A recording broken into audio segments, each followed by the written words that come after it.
क्या आप persons with disabilities हैं? क्या आपके पास सिंगिंग का हुनर है? क्या आप एक ऐसे मंच की तलाश में हैं जो आपकी आवाज को पहचान दे? तो रेडियो उड़ान लेकर आ रहा है भारत का सबसे बड़ा music talent Hunt show persons with disabilities के लिए। अगर आप 16 साल से ऊपर हैं और आप डिसेबल्ड हैं, तो आप इस सिंगिंग प्रतियोगिता का हिस्सा बन सकते हैं। उड़ान आइडल सिर्फ एक मंच नहीं, एक सपनों की उड़ान है, जिसमें पहला इनाम 75,000 रूपए, दूसरा इनाम 50,000 रूपए और तीसरा इनाम 25,000 रूपए के साथ कई और आकर्षक इनाम भी मिलेंगे। रजिस्टर करने की अंतिम तारीख है 10 मई 2026। तो देर किस बात की, आज ही रजिस्टर करें www.radioudan.com पर और दीजिए अपने सपनों को एक नई उड़ान। उड़ान आइडल सिंगिंग टैलेंट हंट के साथ। राज्य और स्थापना वर्ष, संविधान बनने से पहले तथा उसके पश्चात। पहले नंबर पे है आंध्र प्रदेश। सबसे पहले इसकी स्थापना होती है भाषाई आधार पे 1953 में, 1 अक्टूबर 1953, और आधिकारिक रूप से ये 1 नवंबर 1956 में राज्य बनता है। फिर है अरुणाचल प्रदेश। ये ऐतिहासिक रूप से 20 जनवरी 1972 में यूटी केंद्र शासित प्रदेश था और राज्य ये आधिकारिक रूप से 20 फरवरी 1987 में बनता है। असम ऐतिहासिक रूप से 1826 में यांडाबू संधि के बाद ब्रिटिश नियंत्रण में था और राज्य बनता है ये 26 जनवरी 1950 में। फिर है बिहार। इसकी स्थापना होती है 22 मार्च 1912 ऐतिहासिक रूप से, और आधिकारिक रूप से ये 26 जनवरी 1950 में राज्य बना। फिर है छत्तीसगढ़। इसकी स्थापना होती है 1 नवंबर 2000। अगले नंबर पे है गोवा। ये 19 दिसंबर 1961 में पुर्तगाल से मुक्त होता है और राज्य 30 मई 1987 में बना था। फिर है गुजरात। 1 मई 1960 स्थापना है इसकी। फिर है हरियाणा। 1 नवंबर 1966। फिर हिमाचल प्रदेश। ऐतिहासिक रूप से इसकी स्थापना होती है 15 अप्रैल 1948 और राज्य बनता है 25 जनवरी 1971 में। झारखंड 15 नवंबर 2000 में इसकी स्थापना होती है। कर्नाटक 1 नवंबर 1956। केरल 1 नवंबर 1956। मध्य प्रदेश 1 नवंबर 1956। महाराष्ट्र 1 मई 1960। मणिपुर ऐतिहासिक रूप से 15 अक्टूबर 1949 भारत में विलय हुआ था इसका उस समय, और राज्य बना था ये 21 जनवरी 1972। फिर है मेघालय। ऐतिहासिक रूप से 2 अप्रैल 1970 स्वायत्त राज्य बना था और राज्य के रूप में इसका गठन होता है 21 जनवरी 1972। फिर है मिजोरम। ऐतिहासिक रूप से 21 जनवरी 1972 ये यूटी था तब, और राज्य बना था 20 फरवरी 1987 में। फिर है नागालैंड। 1 दिसंबर 1963। उड़ीसा ऐतिहासिक रूप से 1 अप्रैल 1936 और राज्य बना था 26 जनवरी 1950। फिर है पंजाब। ऐतिहासिक रूप से इसकी स्थापना होती है 15 अगस्त 1947 में और राज्य बना था 1 नवंबर 1966। फिर है राजस्थान। 30 मार्च 1949 में स्थापना होती है ऐतिहासिक रूप से, और पूर्ण राज्य बनता है 1 नवंबर 1956। सिक्किम की स्थापना होती है 16 मई 1975। तमिलनाडु 15 अगस्त 1947 में, तब ये मद्रास प्रांत था, और राज्य के रूप में इसकी स्थापना हुई थी 26 जनवरी 1950।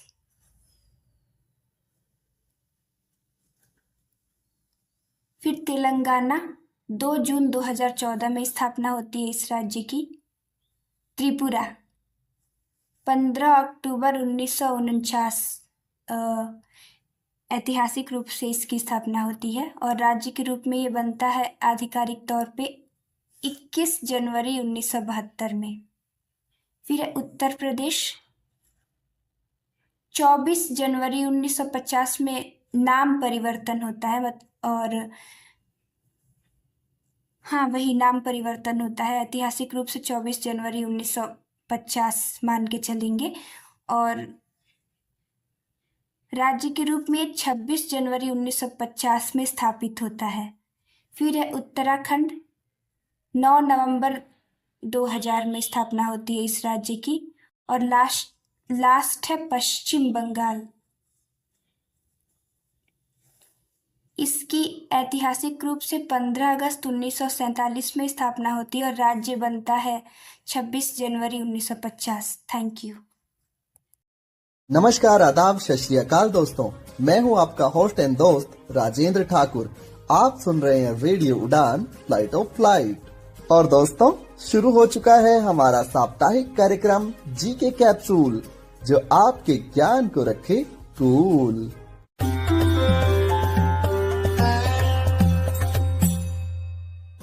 दोस्तों, इस कार्यक्रम का मुख्य उद्देश्य प्रश्नोत्तरी के माध्यम से आपके ज्ञान में वृद्धि करना है।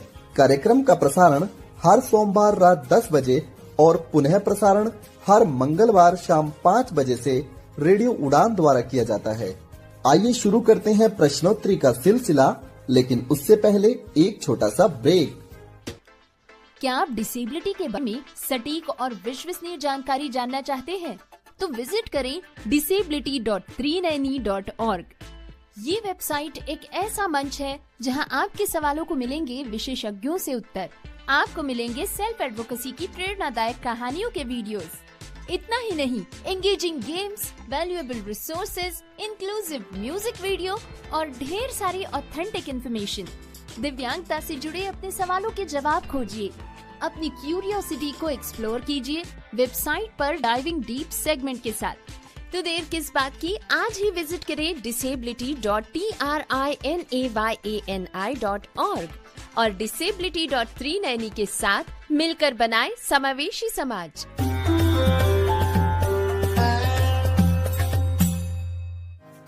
ब्रेक के बाद जीके कैप्सूल कार्यक्रम में आप सभी श्रोताओं का हार्दिक स्वागत है।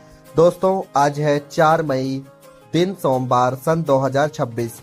आज का दिन विश्व भर में अंतर्राष्ट्रीय अग्निशमन दिवस के रूप में मनाया जाता है। दोस्तों, जो हमारे अग्निशामक होते हैं, यानी हमारे जो फायर फाइटर्स होते हैं, जो अग्नि के साथ लड़ते हैं, उनके सम्मान में इस दिवस को विश्व भर में मनाया जाता है। और इस दिन हम अपने समाज को आग से सुरक्षित रखने के लिए इन लोगों के योगदान को सराहते हैं, और अग्नि पर कैसे नियंत्रण पाया जाए या फिर अग्नि का इस्तेमाल कैसे किया जाए, इस संदर्भ में छोटे छोटे नाटक नुक्कड़ भी प्रस्तुत किए जाते हैं। आज हम आपको शिक्षा पर आधारित गीत अंत में सुनाएंगे, इसलिए सीधे ही हम आइए शुरू करते हैं प्रश्नोत्तरी का सिलसिला। प्रश्न संख्या 1। दोस्तों, आप लोगों को बताना है कि अंतरिक्ष में जाने वाली पहली महिला का क्या नाम था।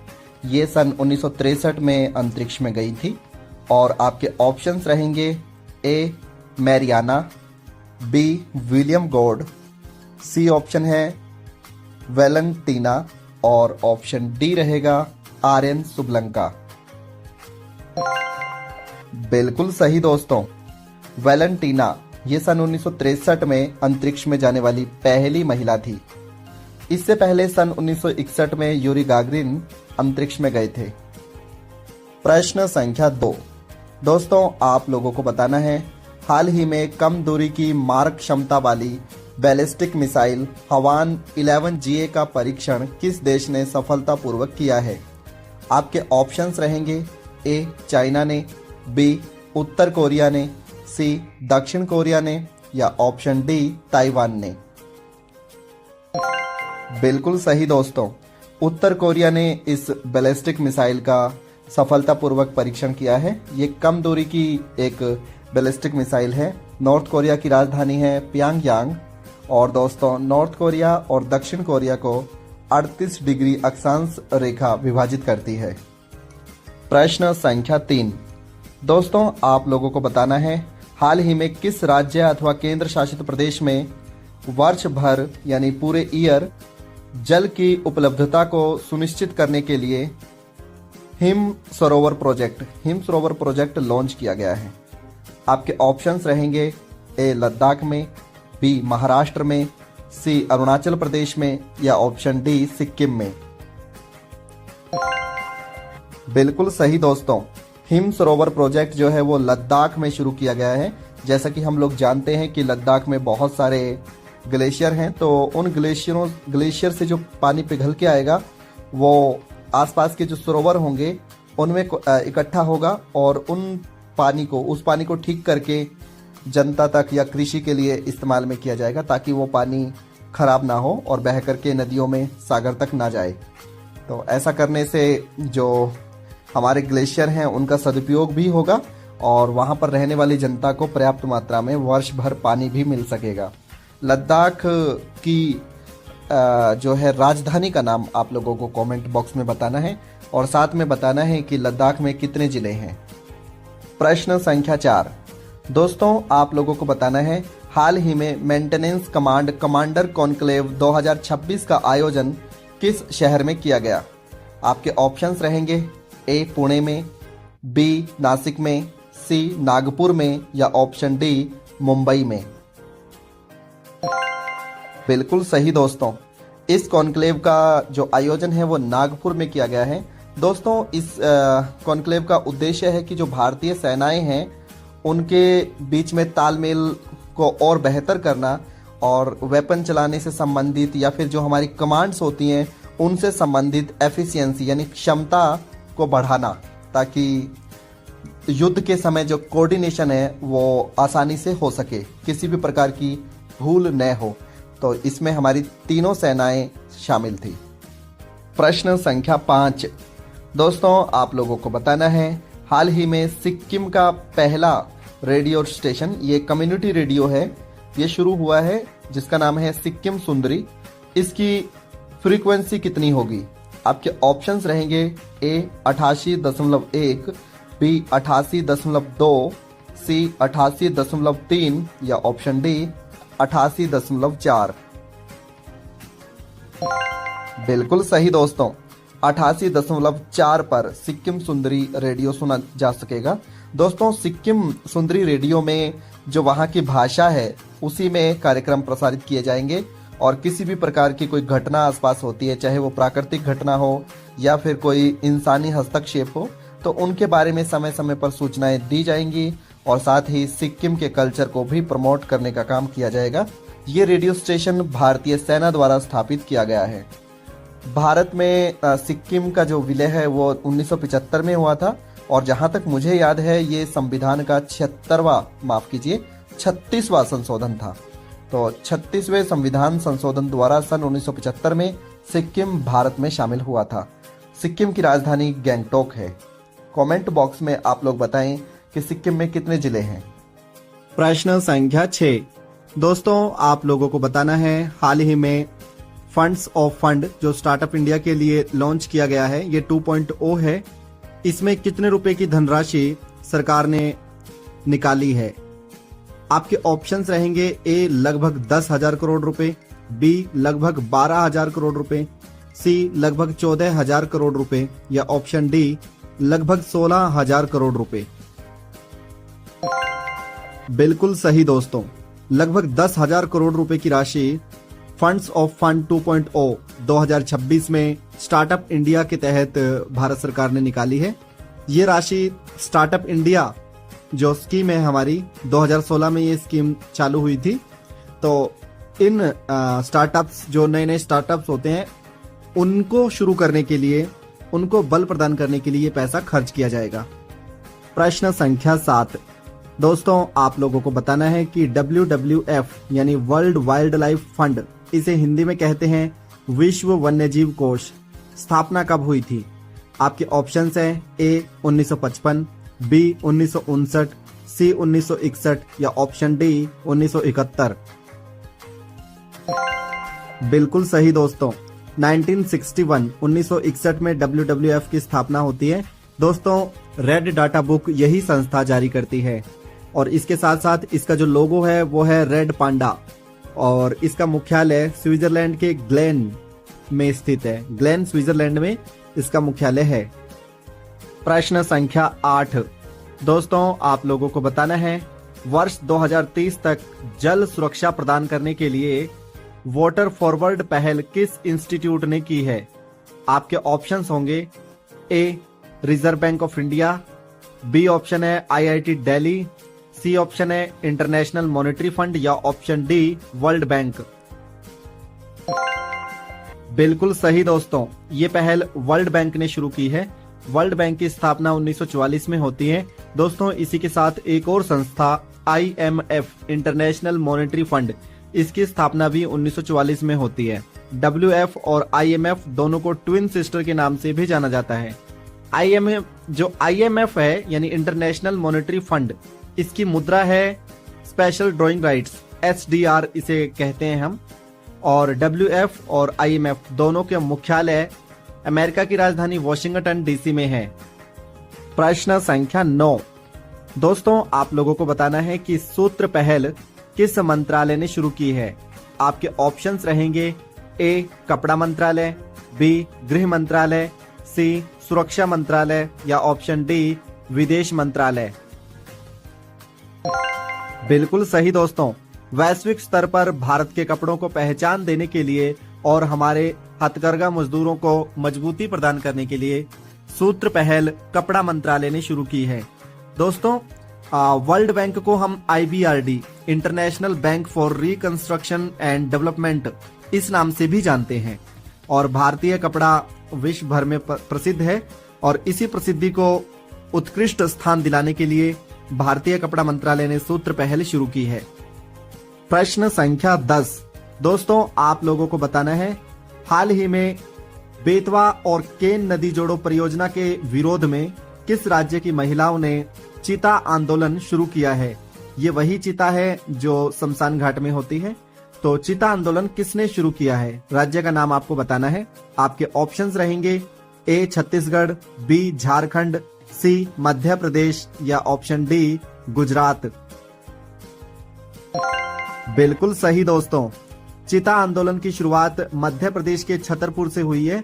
दोस्तों नदी जोड़ो परियोजना हमारे जो प्रधानमंत्री, भूतपूर्व प्रधानमंत्री अटल बिहारी वाजपेयी के समय में हुई थी। उन्होंने कहा था कि भारत में कुछ नदियां सदा निरा हैं, यानी ऐसी नदियां हैं जिनमें वर्ष भर पानी रहता है। खासकर जो हिमालय की गोद से नदियां निकलती हैं उनमें वर्ष भर पानी रहता है, लेकिन हमारे दक्षिण और मध्य भारत की नदियों में पानी कम हो जाता है। जब आपस में हम नदियों को जोड़ देंगे तो पानी की उपलब्धता भारत के हर एक क्षेत्र में वर्ष भर उपलब्ध रहेगी और अच्छे से हमारे किसान कृषि कर सकेंगे। लेकिन इसी के विरोध में जो आदिवासी महिलाएं हैं उनको खतरा है कि कहीं जंगलों में वो नदियों के किनारे पर रहती हैं और बाढ़ आने की स्थिति में उनके घर जो हैं वो खतरे में पड़ सकते हैं। तो अपने घरों की सुरक्षा को ध्यान में रखते हुए वे नदी जोड़ो परियोजना का विरोध कर रहे हैं। और अभी इसका नमूना देखने को मिला है हमें मध्य प्रदेश में, जहां पर नकली की चिताएं बनाकर महिलाएं उस पर लेट गई और उन्होंने चेतावनी दी कि यदि बेतवा और केन नदी को आपस में जोड़ा जाएगा तो ये चिताएं जलाई भी जा सकती हैं। प्रश्न संख्या 11। दोस्तों आप लोगों को बताना है कि माता टीला नदी परियोजना किस नदी पर है? आपके ऑप्शंस रहेंगे A केन नदी पर, B बेतवा नदी पर, C सोम नदी पर या ऑप्शन D कोसी नदी पर। बिल्कुल सही दोस्तों, माता टीला परियोजना बेतवा नदी पर बनी हुई है। दोस्तों, जो नदियों पर परियोजना होती है, ये परियोजना मल्टीपल वर्क करती है, यानी इन परियोजनाओं के माध्यम से, प्रोजेक्ट्स के माध्यम से हम लोग बिजली का उत्पादन भी करते हैं, इनके ऊपर नौकायान भी होती है, इन परियोजनाओं के तहत मछली पालन भी होता है, कृषि के लिए भी इनके जल का इस्तेमाल किया जाता है, बतख पालन भी होता है, यानी एक परियोजना से बहुत सारे काम होते हैं। इसीलिए हमने अलग अलग नदियों पर अनेक प्रकार की प्रोजेक्ट्स लॉन्च किए हुए हैं। प्रश्न संख्या 12। दोस्तों, आप लोगों को बताना है हाल ही में किस राज्य के रहने वाले एन अलीम यूसुफ को, ये वनस्पति शास्त्री वैज्ञानिक हैं, इनको WWF यानी वर्ल्ड वाइल्ड लाइफ पुरस्कार से सम्मानित किया गया है। तो आपको बताना है कि इनका संबंध किस राज्य से है, यानी एन अलीम जो जोसुफ है, इनका संबंध किस राज्य से है। आपके ऑप्शंस रहेंगे ए तमिलनाडु से, बी कर्नाटक से, सी महाराष्ट्र से, या ऑप्शन डी केरल से। बिल्कुल सही दोस्तों, एन अलीम यूसुफ का संबंध केरल राज्य से है। केरल की राजधानी है तिरुवनंतपुरम। प्रश्न संख्या 13। दोस्तों, आप लोगों को बताना है हाल ही में WEF यानी वर्ल्ड इकोनॉमिक फोरम, वैश्विक आर्थिक मंच का एक प्रसिद्ध पुरस्कार है जिसका नाम है यंग लीडर अवार्ड। ये इस बार किस भारतीय को प्रदान किया गया है। आपके ऑप्शंस रहेंगे A N Aleem Yusuf, B option है जय शाह, सी ऑप्शन है अमित शाह, या ऑप्शन डी है नारायण मूर्ति। बिल्कुल सही दोस्तों, इस बार ये जय शाह जी को मिला है, जो ICC यानी इंटरनेशनल क्रिकेट काउंसिल, इसके अध्यक्ष पद पर आसीन है। ICC की स्थापना 1909 में हुई थी, जबकि WEF वर्ल्ड इकोनॉमिक फोरम की स्थापना 1971 में होती है। कमेंट बॉक्स में बताएं दोस्तों कि इसकी कौन सी बैठक प्रसिद्ध है। प्रश्न संख्या 14।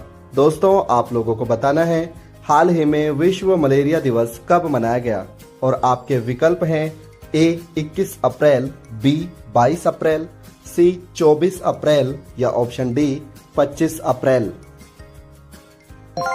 बिल्कुल सही दोस्तों, विश्व मलेरिया दिवस 25 अप्रैल को मनाया गया। दोस्तों, ये जो मलेरिया है वो मादा एनाफ्लीज मच्छर के काटने से होता है, और पहली बार ये बात बताई थी रोनाल्ड रोस ने। उन्होंने कहा था कि मादा एनाफ्लीज में ही जो है वो बैक्टीरिया होता है जिसके कारण मलेरिया बीमारी फैलती है। प्रश्न संख्या 15। दोस्तों, आप लोगों को बताना है हाल ही में सुवारी उत्सव, ये 114वें क्रम का था, किस राज्य में मनाया गया। ये त्योहार उस राज्य की सभी प्रकार की अलग अलग संस्कृतियों को एकीकृत रूप में दर्शाने का माध्यम है। और आपके ऑप्शंस रहेंगे ए असम, बी मेघालय, सी मणिपुर, या ऑप्शन डी नागालैंड। बिल्कुल सही दोस्तों, सुवारी उत्सव असम में मनाया गया।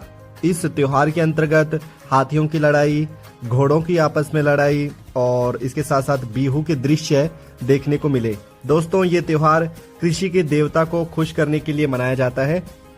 और असम को हम कामरूप के नाम से भी जानते थे प्राचीन में। वर्तमान में इसकी राजधानी दिसपुर है और बड़े शहरों में गुवाहाटी भी इसमें आता है। असम अपनी बॉर्डर जो है वो भूटान के साथ भी शेयर करता है। प्रश्न संख्या 16। दोस्तों, आप लोगों को बताना है हाल ही में विश्व कॉपीराइट दिवस और विश्व पुस्तक दिवस, ये एक दिन ही आता है। वैसे इस दिवस को हम संयुक्त रूप से बोलते हैं विश्व पुस्तक एवं कॉपीराइट दिवस। ये कब मनाया गया।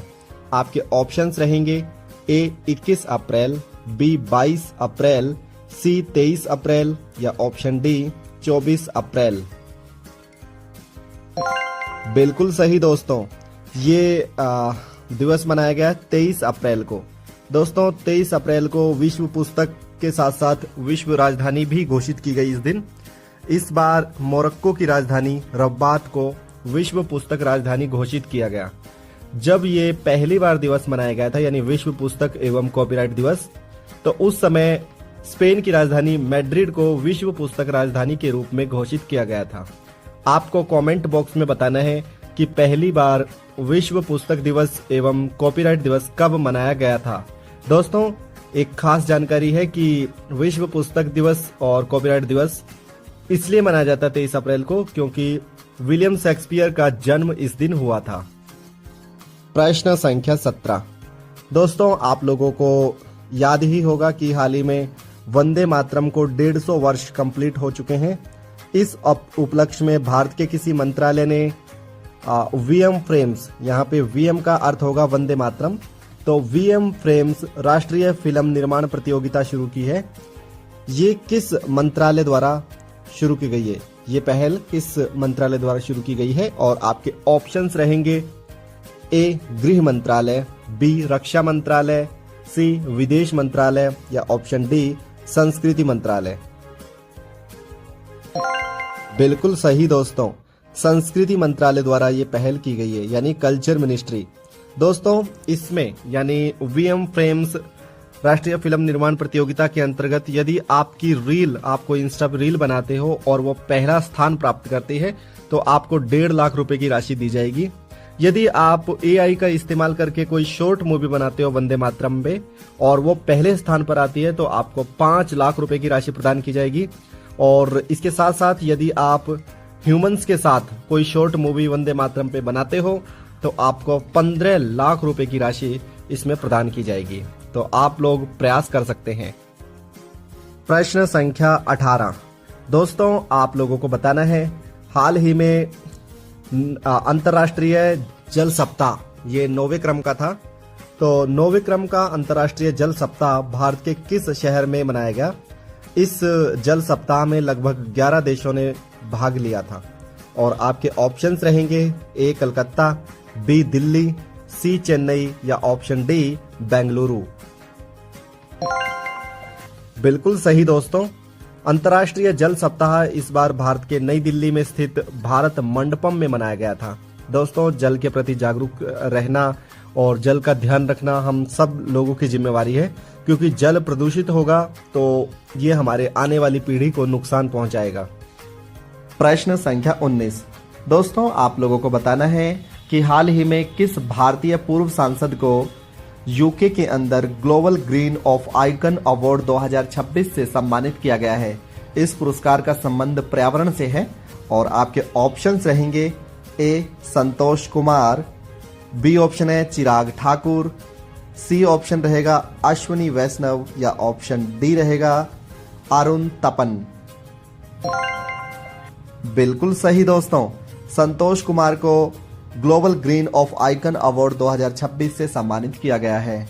दोस्तों, इन्होंने अपने सांसद क्षेत्र में बहुत अधिक पेड़ लगाए थे और वहाँ पर इतने पेड़ लगाए गए कि एक प्रकार से जंगल जैसी स्थिति देखने को मिली थी।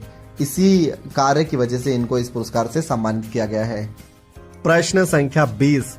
दोस्तों, आप लोगों को बताना है हाल ही में फिडेक्स कंपनी ने भारत में पहली बार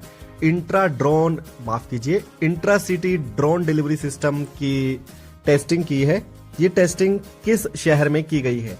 और टेस्टिंग की गई है आईआईटी मद्रास के साथ मिलकर के। फिडेक्स ये वही कंपनी है दोस्तों जो आपने चेन्नई सुपर किंग की जर्सी पे भी इसका नाम देखा होगा। तो आपके ऑप्शंस रहेंगे ए नई दिल्ली में, बी कलकत्ता में, सी मुंबई में या ऑप्शन डी बेंगलुरु में। बिल्कुल सही दोस्तों, फिडेक्स ने आईआईटी मद्रास के साथ मिलकर इंट्रासिटी ड्रोन डिलीवरी सिस्टम की जो टेस्टिंग है वो बेंगलुरु में की है। दोस्तों, इसका अर्थ है कि जोमेटो और स्विगी से खाना ड्रोन के माध्यम से पहुंचाने की पहल होगी, जिससे कम समय पर खाना लोगों के घरों तक पहुंचेगा और जो हमारे डिलीवरी बॉयज हैं वो जाम में फंस जाते हैं तो उस प्रॉब्लम से निजात मिलेगा। लेकिन यहाँ पे नुकसान भी होगा कि डिलीवरी बॉयज की जॉब जो है वो खतरे में पड़ जाएगी। तो अभी ये बेंगलोर से शुरू होने वाला है। आने वाले टाइम में देखते हैं कि ये भारत में कितना कारगर या कितना कामयाब होगा। प्रश्न संख्या 21।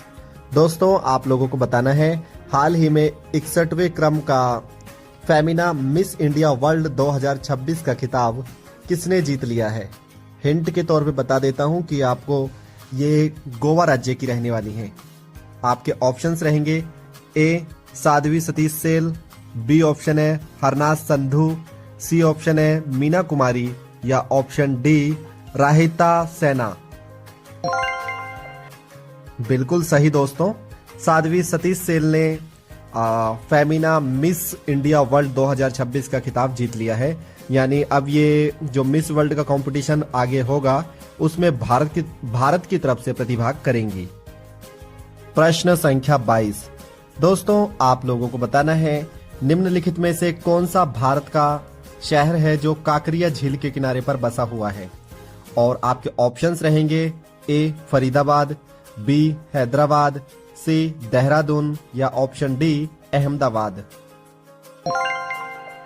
बिल्कुल सही दोस्तों, अहमदाबाद जो है वो काकरिया झील के किनारे पर बसा हुआ है। अहमदाबाद शहर गुजरात में है। गुजरात की राजधानी गांधीनगर है।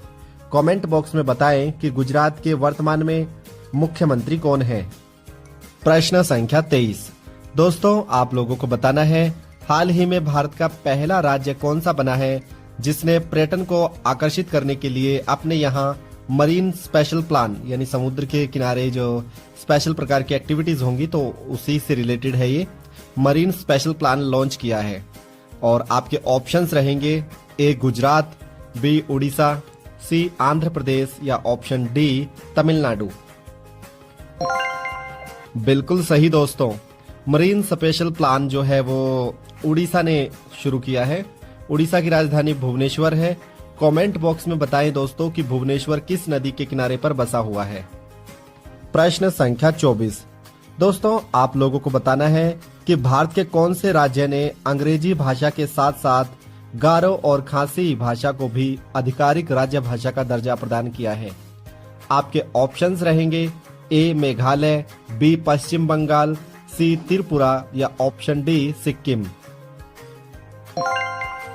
बिल्कुल सही दोस्तों, मेघालय में गारो खासी जो है वो अब आधिकारिक भाषाएं हो गई हैं।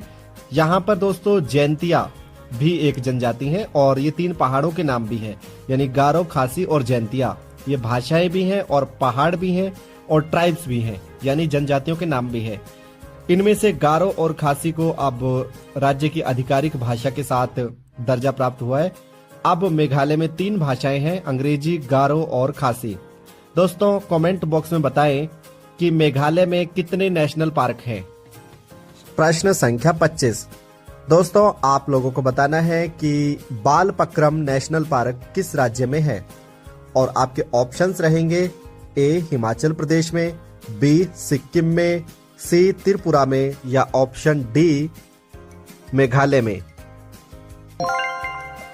बिल्कुल सही दोस्तों, मेघालय में बालपक्रम नेशनल पार्क है। दोस्तों अब मेघालय में 2 नेशनल पार्क हैं। आप उस दूसरे नेशनल पार्क का नाम कमेंट बॉक्स में लिखें।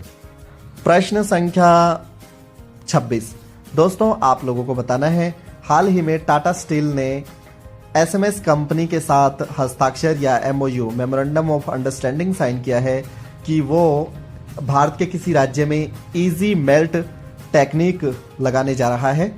इस टेक्निक से हम स्टील को पिघलाने की कोशिश करेंगे। आमतौर पर भारत में जो स्टील को पिघलाने के लिए कोयले का इस्तेमाल होता था, जिससे कार्बन उत्सर्जन होता था, लेकिन उसको कम करने के लिए पहली बार भारत ने एसएमएस कंपनी के साथ हस्ताक्षर किए हैं कि हम लोग सीरम गैस का इस्तेमाल करके स्टील को पिघलाएंगे। तो आपको बताना यह है कि ये संयंत्र स्टील को सीरम गैस से पिघलाने का संयंत्र, जिसे इजी मेल्ट टेक्निक बोल रहे हैं, कहां पर लगाई जाएगी। और ऐसा भारत में पहली बार हो रहा है, तो ये इंपॉर्टेंट बन जाता है हम लोगों के लिए। आपके ऑप्शंस रहेंगे ए झारखंड, बी उड़ीसा, सी छत्तीसगढ़ या ऑप्शन डी मध्य प्रदेश। बिल्कुल सही दोस्तों, ऐसा भारत के झारखंड राज्य में होगा। प्रश्न संख्या 27 दोस्तों, आप लोगों को बताना है कि नासा जो अमेरिका की एक स्पेस एजेंसी है, इसकी पहली महिला एस्ट्रोनॉट यानी पहली महिला खगोल शास्त्री कौन थी। आपके ऑप्शंस रहेंगे ए वैलेंटीना, बी ऑप्शन रहेगा प्रीति पटेल, सी ऑप्शन है कल्पना चावला या ऑप्शन डी नैन्सी रोमन।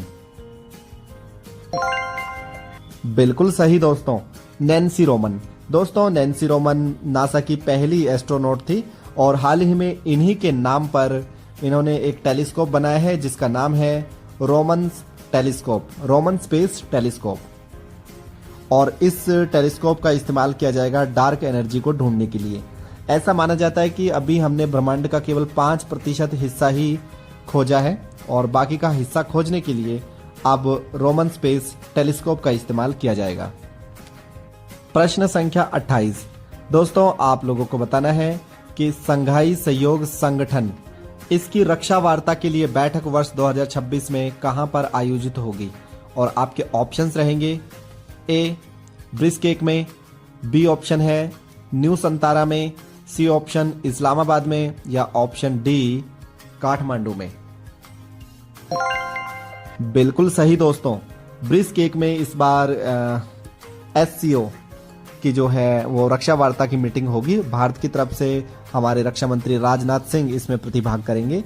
दोस्तों, तुर्कमेनिस्तान को छोड़कर बाकी सभी तान वाले कंट्री SCO का हिस्सा है। SCO की जो स्थापना है वैसे तो 1996 में होती है, लेकिन इसका SCO नाम सन 2001 में पड़ता है। वर्तमान में इसमें 10 देश शामिल हैं।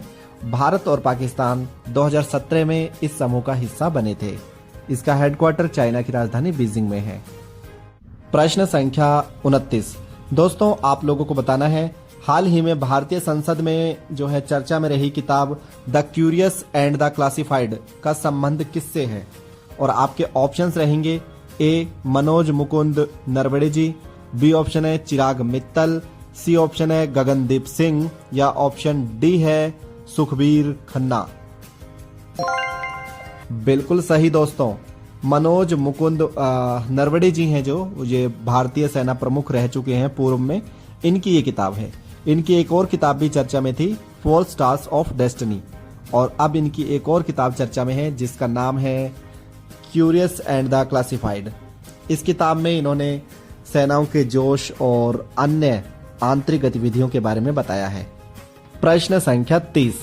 दोस्तों, आप लोगों को बताना है हाल ही में भारतीय रिजर्व बैंक ने किस पेमेंट बैंक के बैंकिंग लाइसेंस को रद्द कर दिया है। और आपके ऑप्शंस रहेंगे A Airtel payment bank, B Paytm payment bank, C Indian post payment bank या option D Jio Reliance Paytm payment bank. बिल्कुल सही दोस्तों, पेटीएम पेमेंट बैंक के लाइसेंस को आरबीआई ने अब रद्द कर दिया है। यानी ये बैंक से जो उम्मीद की गई थी, जिस उद्देश्य से इसकी स्थापना हुई थी, ये अपने उद्देश्यों को पूरा करने में नाकामयाब रहा। इसी वजह से आरबीआई ने इसके बैंकिंग जो लाइसेंस है उसको रद्द कर दिया है।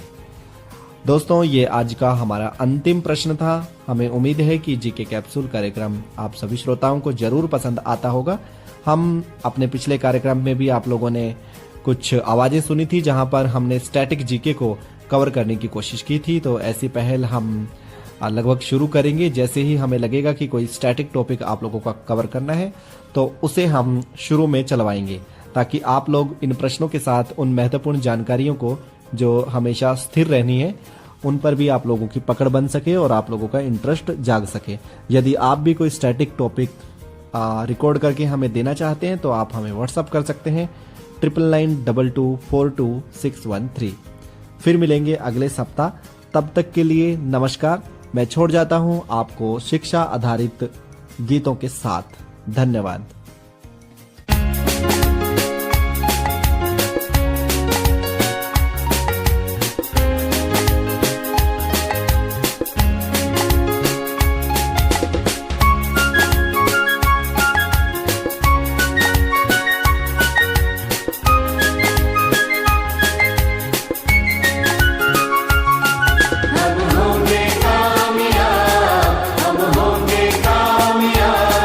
हम होंगे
भारत बनाएंगे,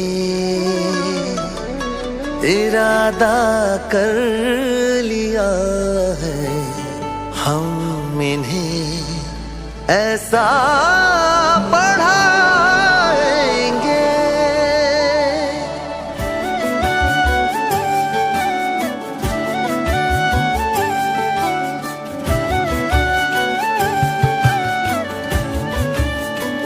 पढ़ेंगे हम कि हमको कोई भी बहका न पाए, पढ़ेंगे हम कि हमको कोई भी लड़वा न पाए, पढ़ेंगे हम कि धर्मों के सही पैगाम क्या है, पढ़ेंगे हम खुदा क्या है, हमारे नाम क्या है।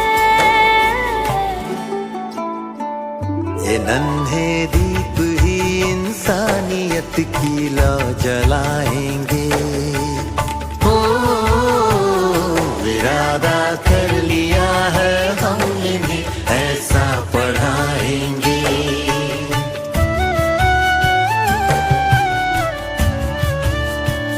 पढ़ेंगे हम तो जानेंगे गलत क्या हो रहा है, हमारे बीच आखिर कौन नफरत बो रहा है।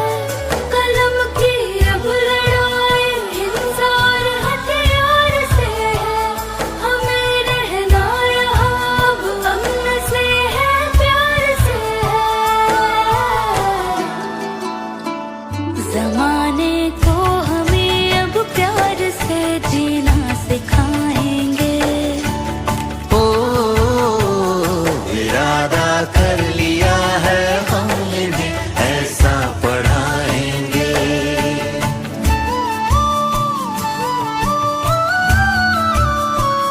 जो इंसान में ना इंसान देख पाए वो पढ़ा ही क्या, जो इज्जत औरतों को दे न पाए वो पढ़ा ही क्या, पढ़ा ही क्या। अगर डर और वहशत रह गई मन में, हम अपने आचरण से ही सवेरा लेके आएंगे। सवेरा क्या है सूरज भी ये अपना खुद उगाएंगे। हो इरादा कर लिया है हम इन्हें ऐसा पढ़ाएंगे।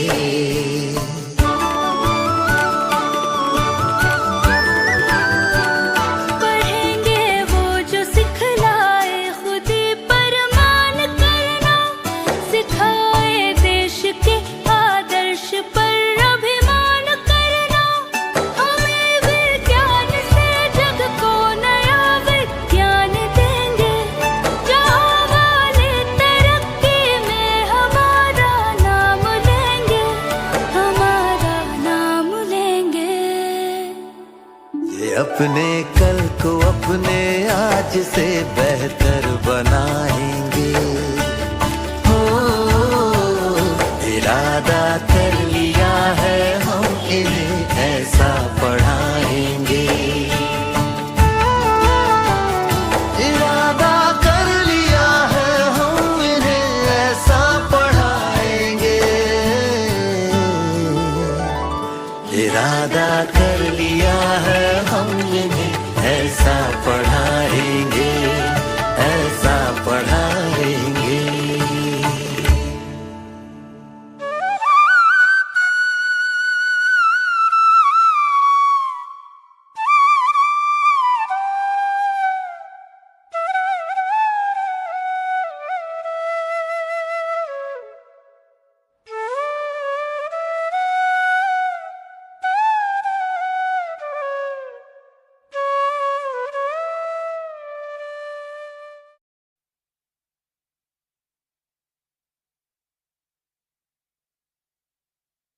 Danadom, danadom, danadom, danadom, danadom, danadom, danadom.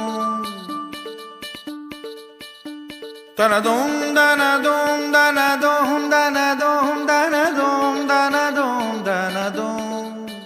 हमें लिखना है, पढ़ना है, आगे ही बढ़ना dana dum dana dum dana dum dana dum dana dum dana dum dana dum जो ज्ञान का रास्ता है, शिक्षा का रास्ता है, उसी पे चलेंगे हम। सत्य क्या है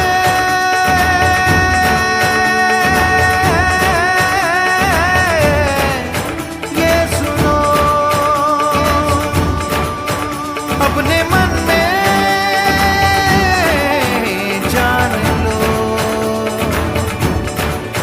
ज्ञान की जो रोशनी है, उसमें ही तो जिंदगी है।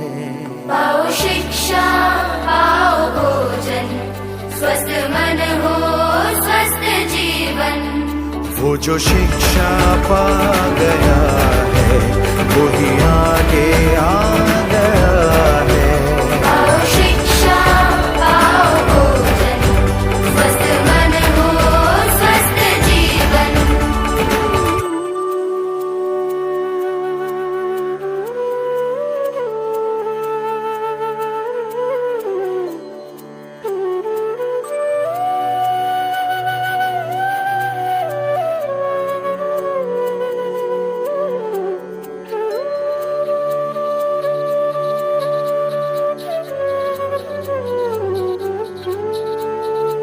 तुमको सदा आगे ही आगे है जाना, ये शपथ लो। काम कोई अच्छा है करके दिखाना, ये शपथ लो। विद्या जो पाएंगे हम, कुछ न दिखाएंगे हम। पढ़ लिख के जो काज करेंगे, सबके मन में राज करेंगे, राज करेंगे, राज करेंगे। समझो जरा दना दum dana dum dana dum dana dum dana dum dana dum dana dum।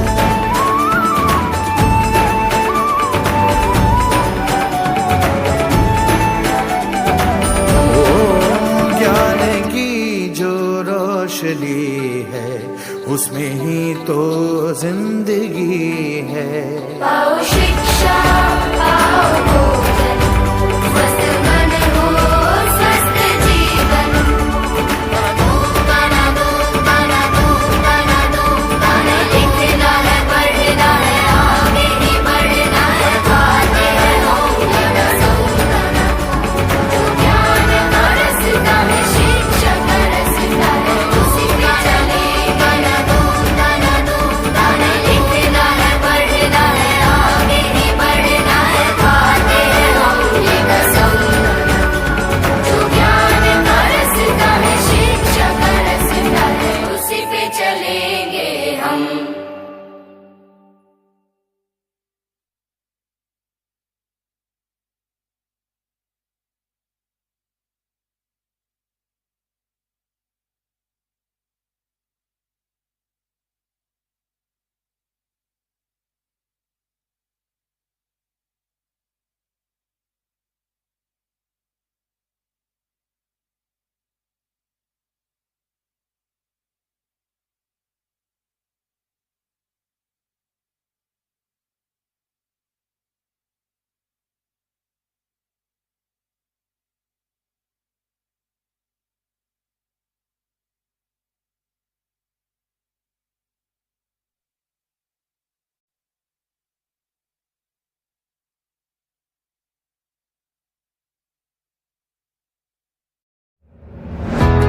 क्या आप पर्सन्स विद डिसेबिलिटीज हैं? क्या आपके पास सिंगिंग का हुनर है? क्या आप एक ऐसे मंच की तलाश में हैं जो आपकी आवाज को पहचान दे? तो रेडियो उड़ान लेकर आ रहा है भारत का सबसे बड़ा music talent Hunt show persons with disabilities के लिए। अगर आप 16 साल से ऊपर हैं और आप डिसेबल्ड हैं, तो आप इस सिंगिंग प्रतियोगिता का हिस्सा बन सकते हैं। उड़ान आइडल सिर्फ एक मंच नहीं, एक सपनों की उड़ान है, जिसमें पहला इनाम 75,000 रूपए, दूसरा इनाम 50,000 रूपए और तीसरा इनाम 25,000 रूपए के साथ कई और आकर्षक इनाम भी मिलेंगे। रजिस्टर करने की अंतिम तारीख है 10 मई 2026। तो देर किस बात की, आज ही रजिस्टर करें www.radioudan.com पर और दीजिए अपने सपनों को एक नई उड़ान। उड़ान आइडल सिंगिंग टैलेंट हंट के साथ।